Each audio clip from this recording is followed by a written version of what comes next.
በኤፍራታና ግድም ወረዳ ፈረድ ውሃ የተፈጸመው ድንገተኛ የማጥቃት እርምጃ በአገዛዙ ሰራዊት ላይ ሰብአዊ ኪሳራን አስከተለ። በሌላ በኩል በራያ አላማጣ የተፈጸመው የድሮን ጥቃት ከባድ ጉዳት ማስከተሉ ተሰማ። ከዚሁ ጋር በተያያዘ በራያ ምሽግ ውስጥ በተጠንቀቅ ላይ የነበረ የአገዛዙ ጦር መፍረሱ ተመላክቷል። ቀዳሚ የግንባር መረጃዎቻችን ናቸው። በምስራቅ ወለጋና ካማሺ ዞኖች በተከፈቱ ጥቃቶች በንጹሃን ላይ ከባድ ጉዳት መድረሱ ተገለጸ። በርካታ ንጹሃን ዜጎች መገደላቸውን፣ መቁሰላቸውንና ንብረታቸው መዘረፉን ማረጋገጥ ተችሏል። በዝርዝር ይደመጣል። የብልጽግና የምክክር ኮሚሽኑ ጉባኤ ልዩ ኃይሎችን ማፍረስና ሚሊሻን ማደራጀት የሚል አጀንዳ መነሳቱ ተሰማ። በተያያዘ ምክክሩ እስካሁን ምንም አይነት ስምምነት ላይ አለመድረሱ ተመላክቷል። በወሎ ፋኖ ከማህበረሰቡ ጋር ሰፊ ውይይት አድርጓል። መረጃው በቅደም ተከተል በዝርዝር ይደመጣል።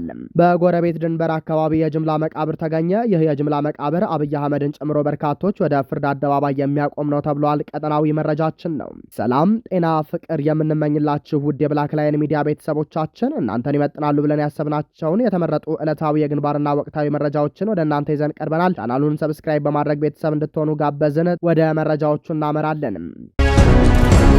በምስራቅ ወለጋና ካማሺ ዞኖች በተከፈቱ ጥቃቶች በንጹሃን ላይ ከባድ ጉዳት መድረሱ ተገለጸ። በምስራቅ ወለጋ ዞን አንገርጉትን ከተማና በቤኒሻንጉል ጉሙዝ ክልል ካማሺ ዞን በሚገኙ አካባቢዎች በተከፈቱ ጥቃቶች በርካታ ንጹሃን ዜጎች መገደላቸውን፣ መቁሰላቸውንና ንብረታቸው መዘረፉንም የሚገልጹ መረጃዎች ተሰምተዋል። በምስራቅ ወለጋ ዞን በሚገኘው አንገርጉትን ከተማ መንደር 3 ተብሎ በሚጠራው ቀበሌና በዙሪያ ባሉ አካባቢዎች ዛሬ ነሐሴ 4 ቀን 2018 ዓ.ም ማለዳ ጀምሮ ቤት ለቤት በሚደረግ እንቅስቃሴ በንጹሃን አማሮች ላይ ጥቃቱ መከፈቱ ተመላክቷል። በጥቃቱ በርካታ ሰዎች ህይወታቸውን ያጡ ሲሆን ቁጥራቸው በውል ያልታወቁ ነዋሪዎች ደግሞ አካባቢውን ለቀው መውጣት ባለመቻላቸው ስጋት ላይ እንደሚገኙ ተገልጿል። በሌላ በኩል ከምስራቅ ወለጋ ሊሙ ወረዳ ጋር በሚዋሰነው በቤኒሻንጉል ጉሙዝ ክልል ካማሺ ዞን ሚዚጋ ወረዳ በቀድሞ በለው ጅጋንፎይ ወረዳ ሚጢ ቀበሌ ተመሳሳይ ከባድ ጥቃት መከፈቱ ተጠቅሷል።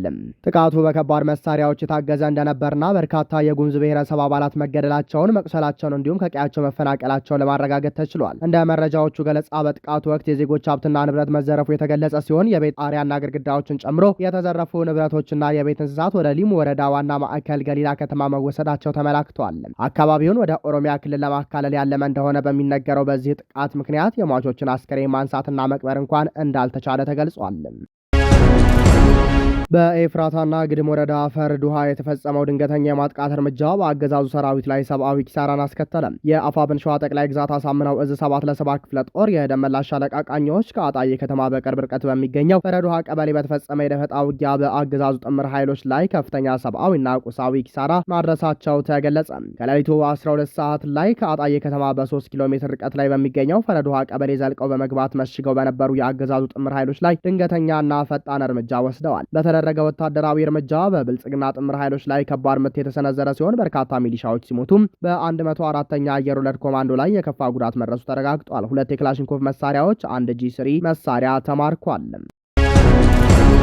በሰሜን ወሎ የተካሄደው ህዝባዊ ምክክር የፋኖን ህዝባዊ መሰረትና የአገዛዙን መዋቅር መፍረስ ያመላከተ ነው ተባለ። በአማራ ክልል እየተካሄደ ባለው የህልውና ትግል የፋኖን ህዝባዊነትና ህዝቡ በፋኖ ላይ ያለውን ጽኑ እምነት የሚያጎላ ታላቅ ህዝባዊ የምክክር መድረክ በሰሜን ወሎ ዞን መቄት ወረዳ ሀና መኳት ንዑስ ወረዳ ተካሄደ። ይህ መድረክ የአውደ ውጊያው ጎን ለጎን የተካሄደ ሲሆን በአካባቢው የአገዛዙ መዋቅር ሙሉ በሙሉ ፈርሶ በምትኩ ህዝባዊ አስተዳደር እየተተካ መሆኑን በተግባር ያሳየ ሆኗል። በአፋብን ወሎ ቤተ አማራ ምኒልክ ዕዝ አዘጋጅነት በተካሄደው በዚህ መድረክ ላይ ከህብረተሰቡ የተውጣጡ አካላት እና የእዙ ከፍተኛ አመራሮች ተሳታፊ ሆነዋል። በመድረኩ የአማራ ህዝብ የህልውና ትግል አሁን ያለበት ደረጃና ከህብረተሰቡ የሚጠበቁ ወቅታዊ አቋሞች ላይ ሰፊ ማብራሪያ ተሰጥቷል። አገዛዙ ከቀጠናው በመወገዱ ምክንያት የተፈጠረውን የእንቅስቃሴ ክፍተት ለመሙላት የጊዜያዊ መንግስት አስተዳደር አስፈላጊነትና አሰራር ለህዝቡ ገለጻ ተደርጎበታል። ከማህበረሰቡ የተነሱ የተለያዩ ጥያቄዎችና ሀሳቦች በእዙ አመራሮች አማካኝነት ፈጣንና ግልጽ ምላሽ አግኝተዋል። መቄት ወረዳ ምኒልክ ዕዝ ከብልጽግናው አገዛዝ ነጻ ካወጣቸው አካባቢዎች አንዱ እንደመሆኑ መጠንም የነባሩ አገዛዝ የመንግስትነት መዋቅር ሙሉ በሙሉ መፍረሱን የህዝባዊ መድረክ ማረጋገጫ ሆኗል። የነባሩ አስተዳደር መፍረስ የተፈጠረውን ህግ አልባነት ለመከላከል የእዙ አመራሮችና የህዝብ ተወካዮች በጋራ በመሆን የጊዜያዊ ሲቪል አስተዳደር መዋቅር ዘርግተዋል። በውይይቱ ላይ የተሳተፉት የአካባቢው ነዋሪዎች እንደገለጹት ለጠየቋቸው ጥያቄዎች ያገኙት ምላሽ እንደ ነጻነት ታጋዮች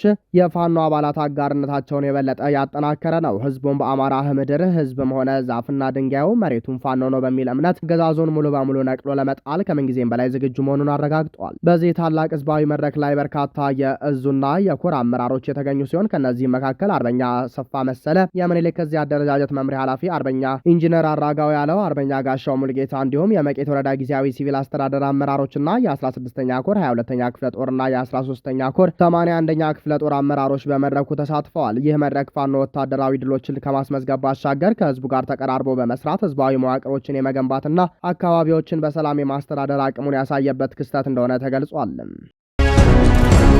በራያ አላማጣ የተፈጸመው የድሮን ጥቃት ከባድ ጉዳት ማስከተሉ ተሰማ። ከዚሁ ጋር በተያያዘ በራያ ምሽግ ውስጥ በተጠንቀቅ ላይ የነበረ የአገዛዙ ጦር መፍረሱ ተመላክቷል። በራያ አላማጣ ወረዳ የመረዋ ንዑስ ወረዳ በተደጋጋሚ የተፈጸመው የድሮን ጥቃት አገዛዙ በአካባቢው እየተስፋፋ ከመጣው የህወሓት ኃይልና እንቅስቃሴ አንጻር የገባበትን የጠነከረ ስጋትና ፍርሃት በግልጽ የሚያሳይ ክስተት ሆኗል። ዛሬ ነሐሴ 4 ቀን 2018 ዓ.ም ከጠዋቱ 2 ሰዓት ገደማ በመረዋ ንዑስ ወረዳ በ4 ዙር በተፈጸመው በዚህ የአየር ጥቃት በህወሓት ታጣቂዎች ላይ ከፍተኛ ጉዳት መድረሱና የተጎዱ አካላት ለሕክምና ወደ አላማጣ እንደተወሰዱ ተሰምቷል። የአካባቢው ምንጮች እንደገለጹት ጥቃቱ የተፈጸመው በግመል ተጉዞ የመጣን የመሳሪያ አቅርቦት ታጣቂዎች በመረከብ ላይ በነበሩበት ወቅት ነው። የድሮን ጥቃቱ 4 ጊዜ ተደግሞ የተፈጸመ ሲሆን ዋና ኢላማዎቹም በመረዋ አንደኛና ሁለተኛ ደረጃ ትምህርት ቤቶች አካባቢ የሚንቀሳቀሱና በተሰበሰቡ የህወሓት ታጣቂዎችና በስፍራው ተከማችተው በነበሩ ንጹሃኖች እንዲሁም ከቤተ ክርስቲያን አለፍ ብሎ በሚገኝ ታዋቂ ዋርካ ዛፍ ስር ስብሰባ ላይ በነበሩ ንጹሃኖች ላይ መሆኑ ተሰምቷል። በተጨማሪም የሃርማዝ በተባለው ስፍራ አካባቢ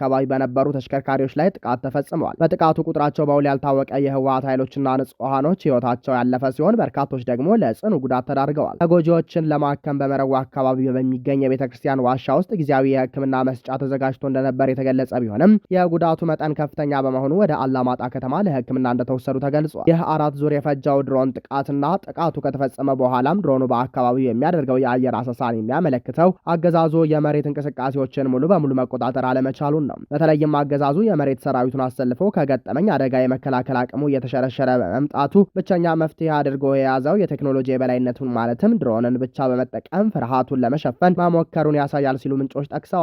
በግመል የሚደረጉ የመሳሪያ ዝውውሮችንና በጥላ ስር የሚደረጉ ስብሰባዎችን ሳይቀር በስጋት ዓይን በመመልከት በአየር ጥቃት ለመምታት መገደዱ አገዛዙ በአካባቢው ባሉ ማንኛውም አይነት የታጣቂዎች እንቅስቃሴና ቅንጅት ላይ ያለውን ከፍተኛ ስጋት ያንጸባርቃል። በመረዋ ንዑስ ወረዳ የተፈጸመው ይህ ተደጋጋሚ ጥቃት በአካባቢው ያለውን የደህንነት ሁኔታ የበለጠ ያወሳሰበው ሲሆንም የአገዛዙን የውስጥ ስጋትና አቪዬሽንን እንደ ብቸኛ መከላከያ የመጠቀም ስልት በግልጽ ያሳየ ክስተት ሆኗል።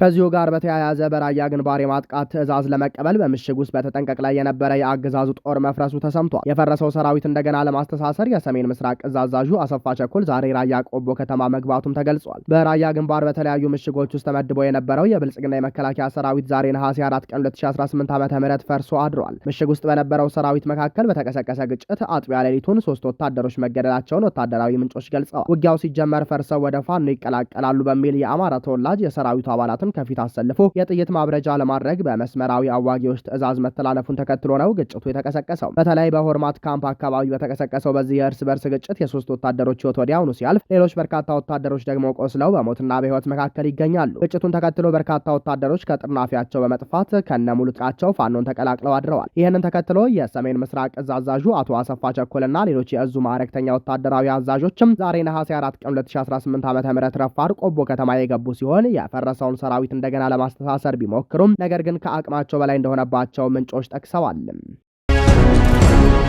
የብልጽግና የምክክር ኮሚሽኑን ጉባኤ ልዩ ኃይሎችን ማፍረስና ሚሊሻ ማደራጀት የሚል አጀንዳ መነሳቱ ተሰማ።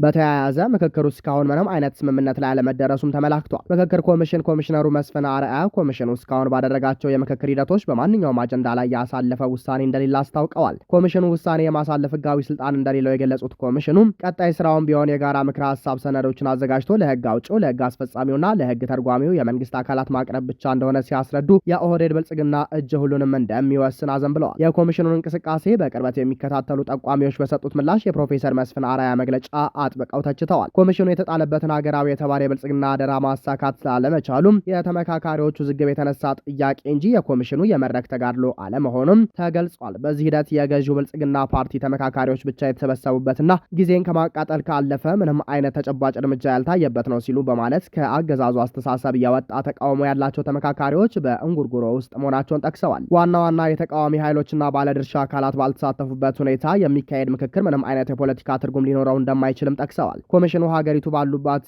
መሰረታዊ ችግሮችን ለመፍታት የሚያስችል ግልጽ መንገድ ከመከተል ይልቅ ቀን ከመቁጠር የዘለለ ስራ አልሰራውም ማለቱ የሂደቱን አጠቃላይ ድክመት ያሳያል በሚል ስጋታቸውን ገልጸዋል። ይህ በእንዲህ እንዳለ የምክክር ኮሚሽን በተቋማት ግንባታ፣ የህግ የበላይነትና ሰብአዊ መብቶች ዙሪያ ባዘጋጃቸው ንዑስ አጀንዳዎች ስር የክልል ልዩ ኃይሎችን ማፍረስና ሀገር አቀፍ ሚሊሻን በማደራጀት ዙሪያ የተሰነዘሩት ምክረ